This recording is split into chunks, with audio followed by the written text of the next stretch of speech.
जोहा, any regret in life?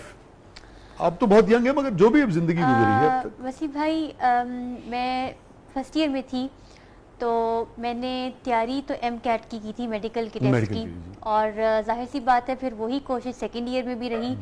लेकिन मेरे कुछ हालात ऐसे हो गए कि वालिद ने और वालिदा ने ये कहा कि आप मेडिकल की फील्ड को मत चूज़ करें। तो मेरा इरादा MBBS डॉक्टर बनने का था, लेकिन मैं क्योंकि प्राइवेट कॉलेजेस में आपको पता है कि फ़ीस भी कितनी ज़्यादा होती है, तो एक दफ़ा जब मेरे वालिद ने मुझे ऐसा कह दिया तो मेरे जहन पे ये चीज़ सवार हो गई कि अगर मेरे वालिद कहते हैं तो मैं उनकी जो भी जिस तरह उन्होंने मुझे गाइड किया है वही करूं। तो ऐसे में मैं अपना MCAT का टेस्ट नहीं दे सकी थी, और फिर मैं अपनी बहन, जो मेरी दरमियान वाली बहन है, हम 3 बहनें हैं, तो उनके कहने पर मैंने BSc honours food and nutrition Kinnaird college से किया और मैं डाइटिशियन बनी। लेकिन ये रिग्रेट मेरी ज़िंदगी में आज तक है कि मैंने MBBS की डिग्री को क्यों परसू नहीं किया, और इस हवाले से मैं पढ़ाई के अंदर बहुत अरसे तक रगड़े खाती रही क्योंकि मेरा इंटरेस्ट सिर्फ MBBS की स्टडीज़ में था। परसू क्यों नहीं किया भी शायद एक अलग चीज़ है, मगर आप कर नहीं पाई। मैं कुछ हालात ऐसे थे कि मैं उस वक्त नहीं कर सकी। लेकिन ये मेरा, जब मैं 1 साल की थी तब से पैशन था कि मैं डॉक्टर MBBS करूंगी और डॉक्टर बनूंगी। तो जब किनेट कॉलेज में मेरा एडमिशन हुआ उससे मुझे खुशी तो बहरहाल बहुत हुई, क्योंकि वो लाहौर का मशहूर व मारूफ कॉलेज है और लड़कियों के लिए बेहतरीन तालीम गाह है। लेकिन पहले साल में मैं पढ़ाई के अंदर ज़्यादा इंटरेस्ट नहीं लेती थी, तो उसकी वजह से चुप चुप कर मुझे रोने की आदत थी, क्योंकि मेरा पढ़ाई के अंदर इंटरेस्ट डेवलप नहीं हो पा रहा था। समझ नहीं आता होगा आपको कि हो क्या रहा है। जी बिल्कुल। मेरे जहन में मुख्तलिफ ख्यालात थे डाइटिशियन की डिग्री को परसू करने के हवाले से। लेकिन किनेट कॉलेज के अंदर ही जब मैंने रेडियो पे as a public health speaker काम किया तो आहिस्ता आहिस्ता चीज़ों का जाविया मेरे जहन में बदलता चला गया। और फिर जब किनेट कॉलेज के ही प्लेटफॉर्म से मैंने नियो TV पे अपना पहला मॉर्निंग शो किया तो उससे मुझे एक बेहतर एहसास हुआ कि मेरी डिग्री भी कुछ ख़ास है और वो MBBS की डिग्री से किसी लम्हा भी कमतर नहीं है।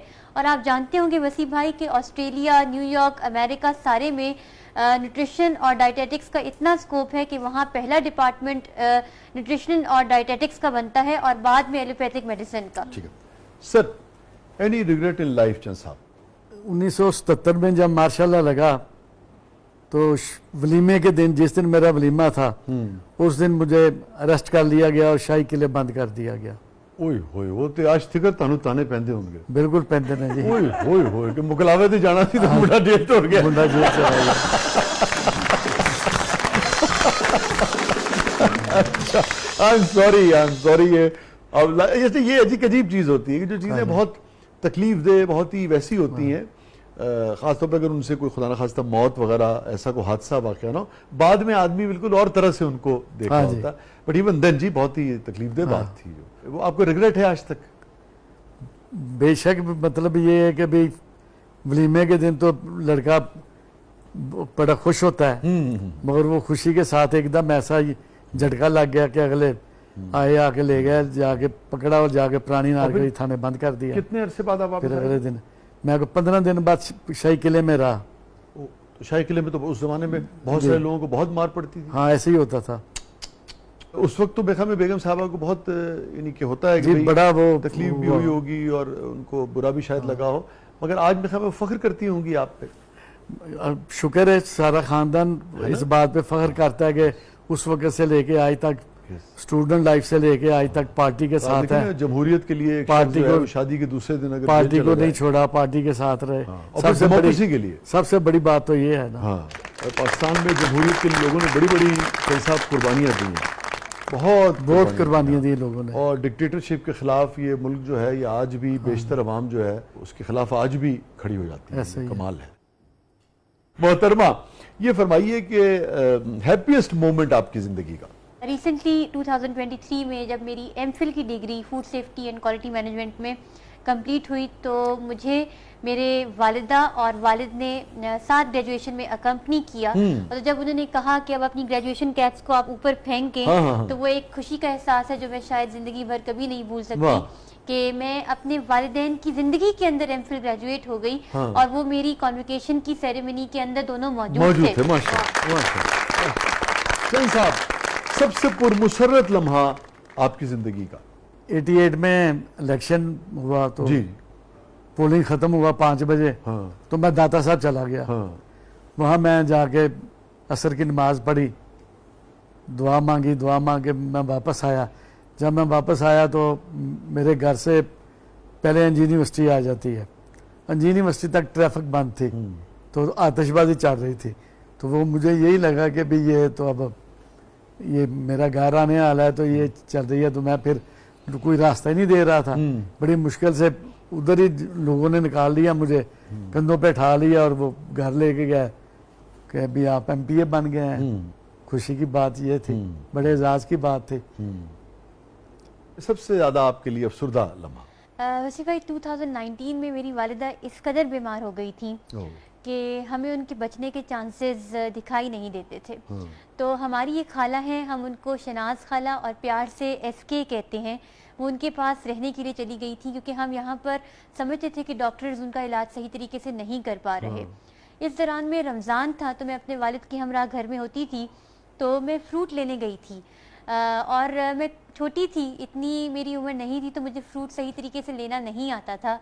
तो मुझे याद है मैं घर आकर वॉशरूम में दरवाज़ा बंद करके घंटों रोई थी और फिर उसके बाद मैंने तहज्जुद की नमाज़ें शुरू की थी कि मेरी वालिदा को अल्लाह ताला सेहतयाब करे।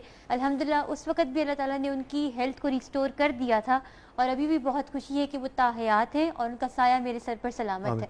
तो वो जो बच्ची फल खरीदने के लिए गई है और उसको लगा कि ठीक तरह से वो नहीं खरीद सकी, उसने बहुत उसे डिस्टर्ब किया। जी बिल्कुल। Very sad, very sad.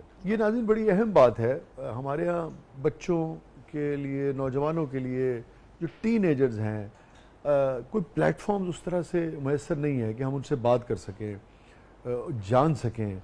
आखिर उनके भी तो कुछ इश्यूज़ होते हैं, उनके भी कुछ मसाइल होते हैं, उनके भी कुछ प्रेशर्स होते हैं, वो भी उदास होते हैं, वो भी गमगीन होते हैं। कैसे उन्हें उन मसाइल से, उन गमों से, उन दुखों से, उन प्रेशर से बाहर लेकर आना है। सपोर्ट सिस्टम होता है फैमिलीज़ में, मगर हमें लगता है कि भाई ये जो आदमी जब तक बहुत ही प्रैक्टिकल लाइफ में नहीं आया, शायद उसकी ज़िंदगी में कोई दुख, कोई गम, कोई परेशानी नहीं है। हालांकि बाज़ औक़ात कुछ चीज़ें ऐसी होती हैं जो सारी ज़िंदगी के लिए उसकी शख्सियत को नुकसान पहुँचाती हैं, तोड़ फोड़ देती हैं, ट्रॉमाज में कन्वर्ट हो जाते हैं बहुत सारी चीज़ें जो है। तो बच्चों से, अपनी यंगस्टर से भी बात करनी चाहिए, उससे पूछना चाहिए, उससे जानने की कोशिश करनी चाहिए, उनका भी कथारसिस होना चाहिए, उनको भी अपना दिल हल्का करने का मौका हमें फराहम करना चाहिए। चंद साहब, आपकी ज़िंदगी का सबसे गमगीन लम्हा? 93 में बाई इलेक्शन हुआ था, तो मैं बाई इलेक्शन में मैं उम्मीदवार था। तो उस वक़्त रिज़ल्ट आ रहे थे, तो हर तरफ से मैं जीत रहा था। फिर एकदम ये हुआ कि भी मैं कोई तकरीबन 300-400 वोट से हार गया हूँ। अब्बास शरीफ साहब मेरे मुकाबले में थे, वो एक्चुअल में वो इलेक्शन जीता हुआ था।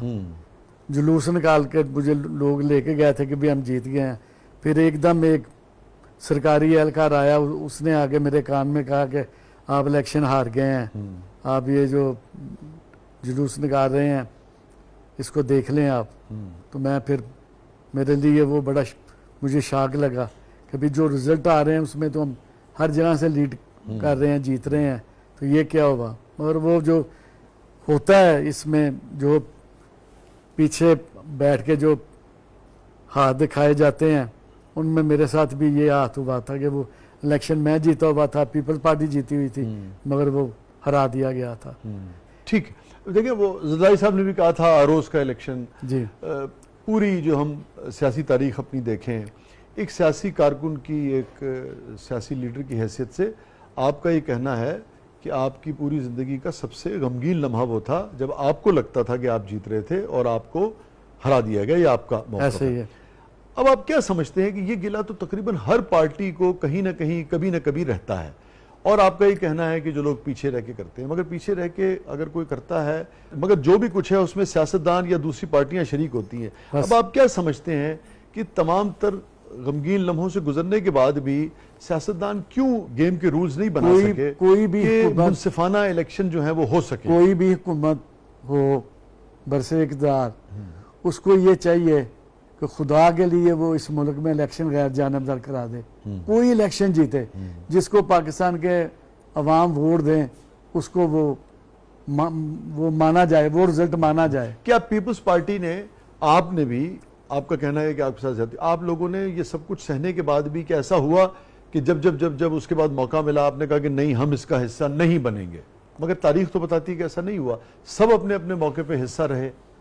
हिस्सा तो रहे, मगर हमेशा पाकिस्तान पीपल्स पार्टी ने यह कहा कि इलेक्शन गैर जानबदार हो, इलेक्शन गैर जानबदार हो, मगर ये इस मुल्क की बकाई इसी में है, पाकिस्तान के अवाम की बकाई इसमें है, पाकिस्तान की सबसे बड़ी खिदमत ही ये होगी कि इलेक्शन गैर जानबदार हो। जो आपको बहुत तकलीफ देता है, जब मौका मिलता है तो वही जख्म उसी तरीके से मुखालिफ पर जब लगता है तो ना आप उसके हक में खड़े होते हैं ना उसको रोकते हैं, तो क्या उसका फायदा? तो कुछ भी नहीं हुआ, एक सर्कल है। पीपल्स पार्टी तो कभी भी इस चीज़ का हिस्सा नहीं रही। पीपल्स पार्टी ने तो हमेशा यही कहा कि मुल्क में जमहूरियत होना चाहिए, आइन की बालादस्ती आप समझते हैं होना चाहिए। सिंध में, अंदरून सिंध में जितने भी इलेक्शंस हुए पिछले 6-7 दिहाइयों में, सारे दुरुस्त थे? पीपल्स पार्टी की गवर्नमेंट की मौजूद, आप समझते हो सारे दुरुस्त थे? बिल्कुल दुरुस्त है।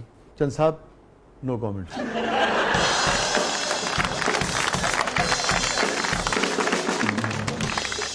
बहुत बहुत शुक्रिया अजीजुर रहमान चंद साहब, आप तशरीफ लाए, थैंक यू सो मच, आपने वक्त निकाला, बहुत अच्छा लगा, थैंक यू सो मच। आपका बहुत बहुत शुक्रिया, आपके साथ जो टाइम गुजरा बहुत अच्छा गुजरा और बहुत अच्छा लगा। थैंक यू सो मच चंद साहब, बहुत बहुत शुक्रिया। बहुत बहुत शुक्रिया जोहा, आप तशरीफ लाई, आपने वक्त निकाला, थैंक यू सो मच।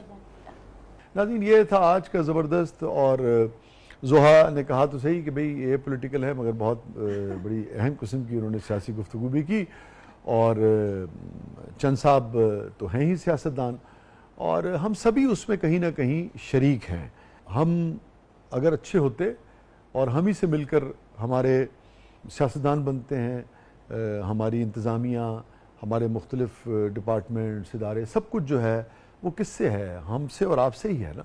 हर फर्द है मिल्लत के मुक़द्दर का सितारा। इस मुल्क में जो कुछ भी कहीं पर भी बना है, चाहे वो कोई सियासी तंजीम है, चाहे वो कोई इदारा है, चाहे कोई बिज़नेस कम्युनिटी है, चाहे कोई अदीबों की कम्युनिटी है, चाहे साफ़ियों की है, वो सब कौन है? वो हम हैं।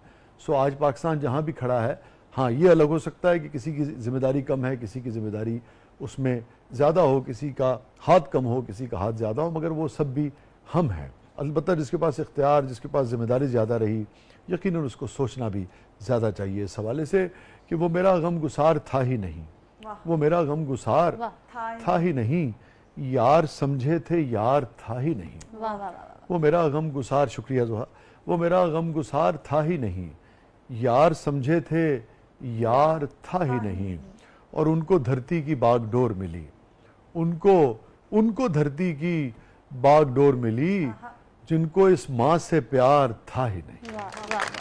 कि आपने फीडबैक से हमें आगाह कीजिएगा और पाकिस्तान से मोहब्बत कीजिए, हर उस शख्स से मोहब्बत कीजिए जो खुलूस दिल से पाकिस्तान को एक तरक्की याफ्ता और एक खुशहाल, एक पुरअमन मुल्क देखना चाहता है।